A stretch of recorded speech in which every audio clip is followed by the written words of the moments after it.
જય જિનેન્દ્ર, જય મારી. આજે આપણે શ્રાવણ મહિનો આવી ગયો. દરેક ધર્મની અંદર બધા તાલીમ થઈ જાય છે. શ્રાવણ મહિનાના કોઈ સોમવાર કરે, કોઈ ગુરુવાર કરે. આજે દરેક જગ્યા ઉપર દરેક વ્યક્તિ ધર્મને માને છે, પણ કર્મને માનતા ભૂલી ગયા છે. આજે વડીલો પણ કર્મ ઉપર સમજવાનું ઓછું કરી નાખ્યું છે. એક સીધી સાદી વાત છે કે એક ઘરમાં તમે 3 ભાઈઓ હો, એક જ માને બાપ છે, ત્રણેય જણને સરખું હાઈટ, બોડી, રૂપ, રંગ, ફેસ મળે છે ખરું? અમારે ત્યાં એક માને ઉદર એકી સાથે 3 જણાએ જન્મ લીધા છે, પણ કોઈના કર્મ એક સરખા નથી. દરેકના કર્મ અલગ છે.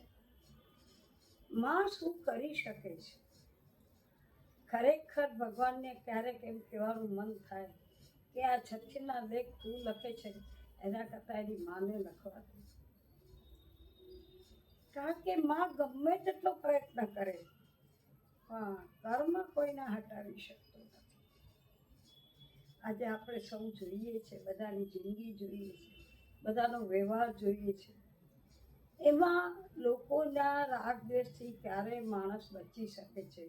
જ્યારે સમજે કે આ પરિવાર એક મારી રૂમની ફાઇલ છે. આ ફાઇલ હું ક્લોઝ કરવા આવી છું. કોઈ સાથે મારે રહેવું છે ને કોઈ સાથે મારે દેવું છે. દેણું ચૂકવવું કોઈને ગમતું નથી, લેણું લેવું સૌને ગમે છે. પણ દેણું ચૂકવનારા એટલું જ વિચારવાનું કે આ મારું કોઈ ભવનું બાકી છે, ચૂકતે કરી દો, ફરી પાછું મારે દેવું ચૂકવવા માટે ભેગું ન થવું પડે. પણ લેણનાર માણસે પણ એ જ વિચારવું જોઈએ કે ઈશ્વરે મને આ બધું સામેથી મળે છે, આનો અર્થ એ કે હું કંઈક વાવીને આવ્યો હોઈશ એટલે મને મળે છે. પણ આ બેની વચ્ચે ત્રીજો આવે છે ધર્મ. સાચી વાવણી કોને કહેવાય?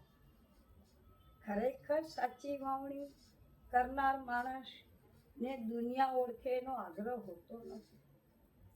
એને ક્યાંય આગળ ખુરશી માગવાની જરૂર પડતી નથી. એના નામને કોઈએ ક્યાંય બોર્ડ બનાવવા પડતા નથી, કારણ કે એનું બોર્ડ સૌના હૃદયમાં જ હોય છે. ખરેખર ધર્મિષ્ઠ આત્મા કોને કહેવાય તે સમજવું બહુ મુશ્કેલ થઈ ગયું છે. આપણે ક્રિયાકાંડ કરે છે ને ઉપવાસ રહી ડેરા સજાય છે ને ધર્મી થઈએ. હમણાં એક વિડીયો આવ્યો તો સાંભળીને બહુ દુઃખ થયું મને કે તમે જૈન લોકો કાંદા લસણ ખાવામાં, બટેટા ખાવામાં પાપ માનો છો, પણ કોઈનું કંદ કાઢવામાં ક્યાંય તમે ચૂકતા નથી. સાચી ખોટી કરવામાં ચૂકતા નથી, કોઈના પૈસા મારવામાં ચૂકતા નથી. બસ આ જ આપણા ધર્મને વંચિત કરનારી વસ્તુ છે. ધર્મીય આત્માએ લખોપતિ બનવું હોય તો પુણ્યથી બનો. કોઈના પુણ્ય છીનવીને નહીં બની શકો. અને જે પાપ કર્યા છે તેની સજા તો ભોગવવી જ પડશે. કોઈ પણ હિસાબે કોઈ પણ દુનિયાના ખૂણામાં રહી અને તમારે પાપની સજા તો ભોગવવી જ પડશે. આજે કોરોના આવ્યું કારણ કે એકદમ વિભક્ત કુટુંબો થઈ ગયા હતા બધા. પણ કોરોના આવતા પછી થોડાક સંયુક્ત કુટુંબો દેખાતા થયા. દરેકને હવે એમ લાગે છે કે આપણું પોતાનો પરિવાર હોવો જોઈએ. સુખમાં તો હું ને મારા 2 સંતાનો, પણ અમે 2 ને અમારા 2, પણ કોરોના વખતે કોઈને કામ લાગ્યા નથી. ત્યારે પરિવારની ખૂબ જરૂર પડતી હતી. પણ પરિવાર એ જ તમારી રૂમની ફાઇલ છે, જો સમજી શકો તો. દરેક જગ્યાએ ફ્રેન્ડ સર્કલ નથી હોતું. ફ્રેન્ડ્સ હરવા ફરવાને એન્જોય કરવા માટે હોય છે. હા, તમારા જીગરજાન ફ્રેન્ડ પણ હોય કે તમારા દુઃખમાં ભાગીદાર નહીં, પણ તમારી ફાઇલ તો પરિવાર સાથેની જ છે. અને એ ફાઇલ ક્લોઝ કરવી હોય તો પરિવારનો મોકો મળે દેવું ચૂકવવામાં ક્યાંય પાછા વળવા જેવું નથી. આજ મિચ્છામી દુક્કડમ કરીએ છીએ, કોને કરીએ છીએ? જેની સાથે મીઠા સંબંધ છે એને. મિચ્છામી દુક્કડમ કરવા માટે 84 લાખ જીવને ખમાવાની જરૂર છે. આપણે સવારથી રાત સુધી આપણે પૃથ્વી, પાણી, અગ્નિ, વાયુનો, વનસ્પતિનો ગુચ્છો બોલાવી નાખીએ છીએ. અને હું કઈ છે એ બતાવવા માટે કેટલા પાપ કરીએ છીએ. હું આજે ખાલી એટલું જ કહેવા માંગુ, પાપ કરવા બહુ સહેલા છે, પણ પાપની સજા ભોગવવી બહુ અઘરી છે. ભલા માણસોને જ્યારે પીડા આપે ને ત્યારે સિંહમાંથી બકરી બની જાય છે. અને બકરી જેટલી બોલવાની તાકાત પણ એનામાં નથી રહેતી. આમ આખી જિંદગી સિંહની જેમ જીવો છે, પણ જ્યારે શરીર ઉપર ઉપદ્રવ આવે, પીડા આવે, ત્યારે એ બકરી કરતાં પણ નાના બની જાય છે. તો આવા કર્મ ભોગવવા માટે કંઈક કર્મને સમજો. થાય તો સત્કર્મ કરો, પણ દુષ્કર્મથી દૂર રહો. આ ચોમાસામાં 1.5 મહિનો તમે શું કરવાનું? સિર્ફ એ જ કરવાનું છે. કોઈના દેણા બાકી હોય તો ચૂકતે કરી દો. કોઈનું લેણું બાકી હોય તો યાદ કરીને લેવા માંડો. ન આપે તો કાંઈ વાંધો નહીં ભાઈ, તારા સંજોગો થાય ત્યારે આપજે. સેવાનું દેવું છે. તમને ખબર છે બેંક કેટલી છે? સમયની બેંક છે. સારો સમય જ્યાં તમે જમા કરશો એ સમય ભગવાન તમને ભોગવવા માટે આપશે. પૈસાની બેંક ખાલી એકલી નથી, શ્વાસોશ્વાસની પણ બેંક છે.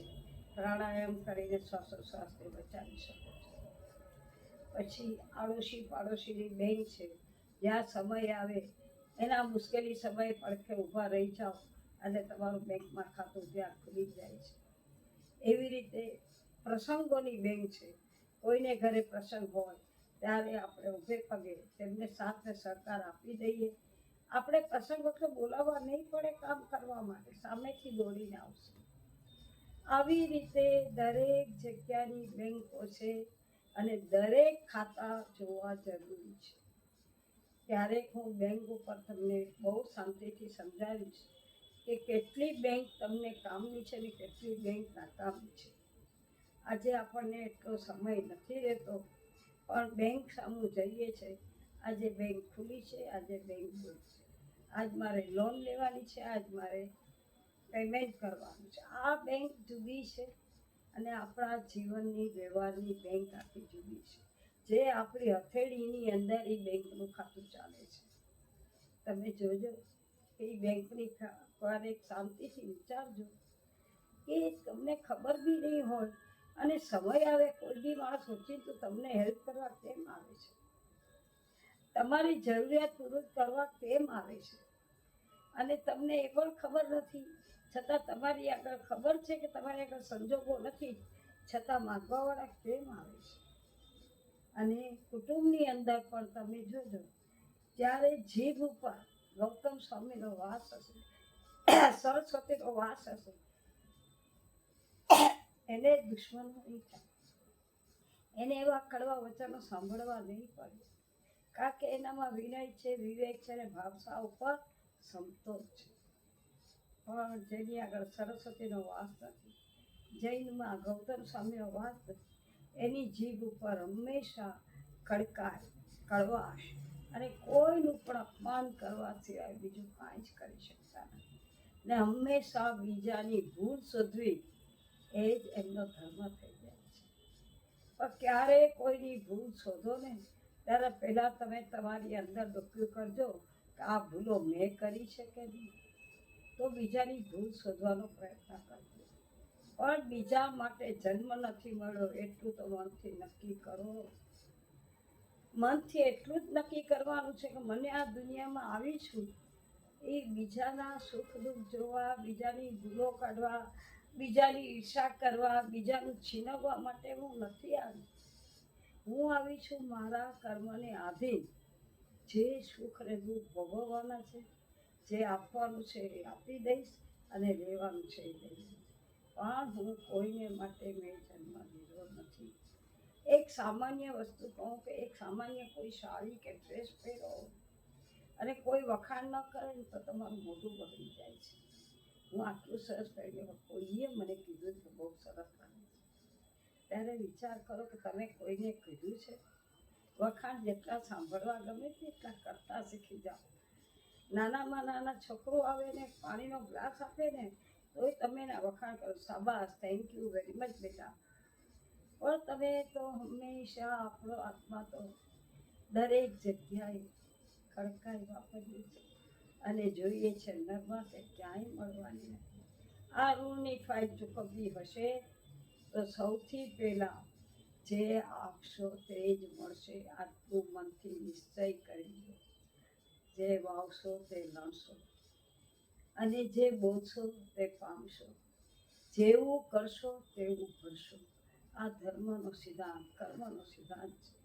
કર્મના સિદ્ધાંતને સમજી જશો ને તો બહુ રાગ દ્વેષ ઓછા થશે. કોઈ પ્રત્યે તમને ક્યારેય નફરત નહીં આવે. પણ જ્યાં સુધી કર્મના સિદ્ધાંતને નહીં સમજો ત્યાં સુધી હંમેશા બીજાના વખાણ, બીજાના કપડાં, બીજાની જિંદગી, બીજા માટે ઈર્ષા, બીજાની ગાડી, એના ઈર્ષા, બીજા ઘર, આ બધી વસ્તુમાં આપણી જિંદગીના 50-60 વર્ષ ક્યાં ચોડાઈ જાય છે ખબર નથી. જ્યારે સમય મળે વિચારવાનો ત્યાં તો લગભગ આયુષ્ય પૂરું થવા આવ્યું છે. આ આયુષ્યની કિંમત સમજવી એટલી સહેલી નથી. જ્યારે જ્યારે જુઓ ત્યારે દરેકની માટે આંખમાં અમી ભરી દો અને જીભમાં સાકર ભરી દો, તો જ તમારા ભારે કર્મો હળવા થશે. દરેક વ્યક્તિ માટે તમને ને મને હંમેશા એના 99 દુર્ગુણો હોય પણ એક ગુણ હોય, આપણે બસ એનો એક ગુણ યાદ રાખવાનો છે. મારામાં એક ગુણ હોય ઢંઢેરો પીટાવું, પણ સામા માણસમાં 99 ગુણ હોય ને તો એને ઢાંકવા માટે હું એનો નેગેટિવ પોઈન્ટ, એનો જે વીક પોઈન્ટ હોય એના વરઘોડા કરું છું. આ પાપના દુર્બળોમાંથી બહાર નીકળવું બહુ કઠિન છે. પાપ કરવું સહેલું છે, ભોગવવું બહુ કઠિન છે. અને કહેવાય છે કે હા પસ્તાવો વિપુલ ઝરણ સ્વર્ગથી ઉતરી, પાપી તેમાં દુઃખી દઈને પુણ્યશાળી બને છે. પાપીએ પોતાના પુણ્યરૂપી તળાવમાં ડૂબકી મારશો તે દિવસે જ તમને પામી શકશો. આ કદાચ મારી વાતો તમને કડવી લાગશે, પણ જ્યારે સમય આવે, મુશ્કેલી આવે ને ત્યારે ક્યારેક આવો વિડીયો સાંભળજો, તમારામાં જીવવાની હિંમત આવી જશે. માણસે કોઈ દી નિવૃત્ત થવું નહીં, મનથી નક્કી કરી દીધું. લાઈફ ટાઈમ સુધી કાંઈ ને કાંઈ પ્રવૃત્તિ ચાલુ રાખવી જ જોઈએ. જીવવાની જીજીવિષા ત્યારે વધશે જ્યારે તમે કંઈક કાર્ય કરતા હશો તો. અને કાર્ય એ આપણું કર્મનું છોડવાનું અને બાંધવાનું સ્થળ છે. કાર્યમાં જેટલા લીન રહેશું ને એટલા કર્મ ઓછા બાંધશું. અને કર્મની સજા આપણે આપનાર કોઈને નથી, સૌને પોતાના જ કર્મની સજા મળે છે. પણ જ્યારે ક્યાંય મુશ્કેલી આવે ત્યારે કોઈને નિમિત્ત નહીં બનાવો. આ નિમિત્તથી કેટલા કર્મો બાંધો છો. નાની નાની વાતમાં ખોટું બોલવું, નાની નાની વાતમાં મજાક કરીને કોઈની હાંસી ઉડાવવી, કોઈ વગર લેવા દેવી આજુબાજુમાં હાલતા ચાલતા જીવોને ટોન્ટિંગ ભાષા બોલવી, આ બધાની સજા ભોગવવાની છે. બસ ભગવાને ખાલી એટલું જ કહ્યું છે કે તને આ ભાવમાં મેં દિવ્ય ચક્ષુ બી આપ્યા છે અને બાહ્ય ચક્ષુ બી આપ્યા છે. આ ભાવમાં તને કાનની અંદર દેખાતા કાન છે અને સાંભળતા બી કાન છે. મેં તને જીભ આપી છે, તું બોલી પણ શકે છે, તું ખાઈ પણ શકે છે. નાકની અંદર 2 હોલ શેના માટે આપ્યા છે? એકથી શ્વાસ લે છે, એકથી શ્વાસ મૂકે. બસ ક્યારેક તો જે આપ્યું છે એની કદર કરો, ત્યારે જ તમે ધર્મને પામી શકશો. અને આ ધર્મ કોઈ મામૂલી ચીજ નથી. ધર્મ કોઈ આપવાની નથી ને લેવાની નથી. ધર્મ સિર્ફ સમજણથી કરવાની જરૂર છે. આવા ધર્મને આપણે સૌ પામીએ એ જ શુભ ભાવના સાથે. જય જિનેન્દ્ર, જય ભારત.